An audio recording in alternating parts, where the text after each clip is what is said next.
It was here, in this modest 3-bedroom, 2-bathroom house, in this quaint suburb, that the Packard household would soon find itself turned upside down. But when did this happen? When did this event first unfold? I decided to find the truth.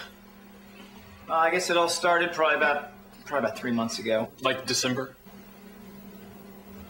Yeah, it's probably December. It was just a weekend, and... Like Saturday? Maybe a Sunday? Yeah, I think it was one of those two. My wife was kind of nagging at me to clean the garage, and I've been putting it off forever, trying to come up with excuses. I told her I had to go to the store. Anyway, I came home and I opened the garage, and that's when I saw it. What did you see? Well, I saw the Starbucks in the garage. How did that make you feel? Confused and angry. So you were steamed? I was mad, you know. Would you say that you were a little bit steamed?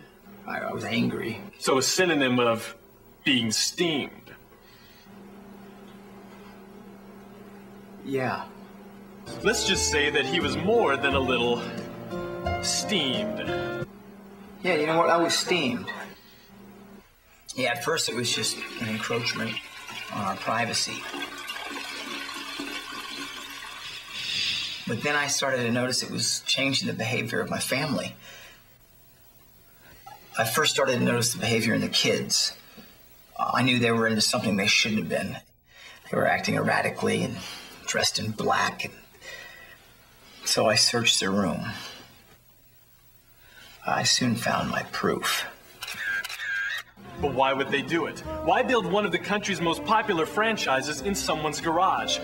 I had the same questions, and I knew that if I was going to get to the bottom of it, I would have to start from the grounds up. What the problem was we had reached a saturation point, really. I mean, we began initially with what we call our brick and mortar plan. What that is we put as many individual Starbucks in individual cities as we possibly can.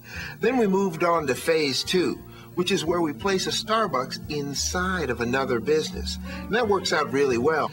Now, we found that this progresses quite well, but people, according to our testing, love the taste of Starbucks in their homes.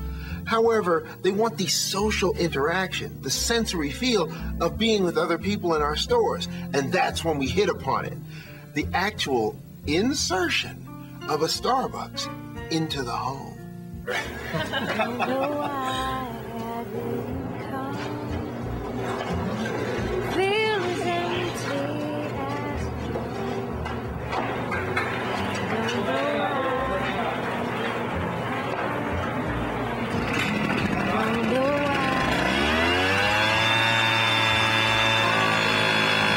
We're even going so far as to put a Starbucks inside a Starbucks. If you're in a Starbucks, within the Starbucks, one of the Starbucks wouldn't be making any money from that visit. You have to understand the time it takes for you to go from one Starbucks to another. That's time you could be in a Starbucks. We want you to be no further than 4.5 feet from a cup of coffee.